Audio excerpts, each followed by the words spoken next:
So it's Grand National week. The Aintree Grand National meeting is upon us, and obviously it's a week that everybody looks forward to. But I think it's a funny week in that the Grand National is the most impenetrable race you'll ever see, and yet it just turns out to be the most popular in terms of coverage. So, you know, I'll stick my hand up. Before I got involved in horse racing, you know, I knew of the Grand National, I knew of Royal Ascot, and that was about it. And it's funny to see how such a complex and difficult race captures the public imagination, because really it is a complete and utter lottery. And you can see that reflected in the stats. I've printed off some stats here that I've gathered over the years. But when you look at the outright win market, you tend to find that it's almost impossible to find a pattern. I mean, you know, the winner is more or less random, can occur anywhere over the field, and that's pretty obvious really, because you've got 40 runners running a huge distance over very large obstacles, and that randomizes the whole thing quite dramatically. So from a betting perspective, very tough race, but from a trading perspective it can be quite tough as well, because there's a fairly significant amount of volume that goes into the race. So it takes a significant amount of time for your position to get matched, and therefore if you make a mistake, obviously it's going to take you a significant amount of time to get out of that position as well. So, you know, depending upon your trading style, it may or may not suit you. The Grand National meeting itself at Aintree, which runs on Thursday, Friday and Saturday, is something that interests me, but it's not one of the meetings that's way up there every year. I'm not looking at it sort of thinking, you know, I'm really desperately looking forward to this because it's going to be a massive week. It's a week where you sort of say, well, there's some nice quality around, there's some decent races, and hopefully I'll be able to get something out of those.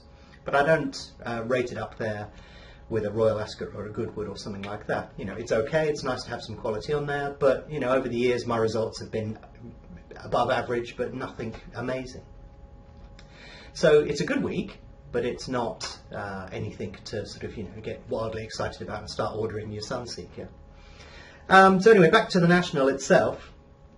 Looking at the stats here, I can see that in 2008 the National did 8.5 million. 2009 it did 9.7. 2010 it did 10.3, then it did 9, 10.7, and last year it did 8.7. So last year was actually pretty disappointing. It was the lowest year since 2008. And that was a bit of a surprise, but it'll be interesting to see. You know, I'm really keen to see what happens to it this year. Are we going to see a pick-up again, or are we going to see a decline? And you know, could be many different reasons. You know, there are many changes that have taken place over the last 5 years, so difficult to read too much into that. But nonetheless, you can see that it hasn't really grown since 2008. Like I said, on the winner stats, you know, I look at the winner stats here, and it's just random. Go out, pick something that has a nice colour, or has a lady riding on it, or anything, and feel free to have a punt, and please do so.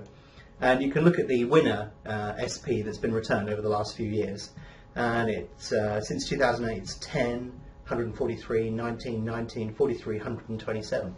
So that gives you some reflection on how random things are. But the interesting thing is about the place market. Now, Betfair have traditionally, I've got data here dating back to 2009, have traditionally paid to 4 places. And when you look at this, you can actually see that there's a cluster on the place markets. And that cluster is from about, in favouritism order, from about 1 to 6. So since 2009, which is 5 years, the 13 out of 20 places have come within that little cluster.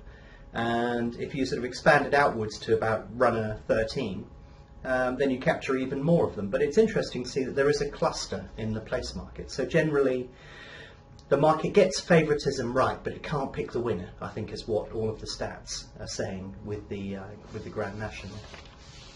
Now, obviously there's a lot of interest around the Grand National, and I very often end up writing articles. I've done a few more articles this year, and I do a bit of press, including radio, and you may have seen a radio interview. So what I've done this year is I've rendered the radio interview that I did last year, and it is aimed at beginners in terms of what trading is all about and so on and so forth. But the interview last year was quite good in that the interviewer went into a reasonable amount of depth and asked the right sort of questions. So I was able to give good solid answers to how would you make money from the National. So if you're interested in watching that, I've actually uploaded that video as well, and I suggest you have a quick view and watch it, because you'll probably find some interesting content in there, and it's applicable to beginners who have no idea, because it explains the trading process in depth, but also even if you're seasoned, it'll give you an angle on how I trade the National and what I'm particularly looking for. So thank you for watching this video. Watch the other video as well, and I really hope that you have a great Grand National. If you're interested in learning more about BetAngel, its tools and the opportunities they present, why not visit betangel.com today to download a free trial.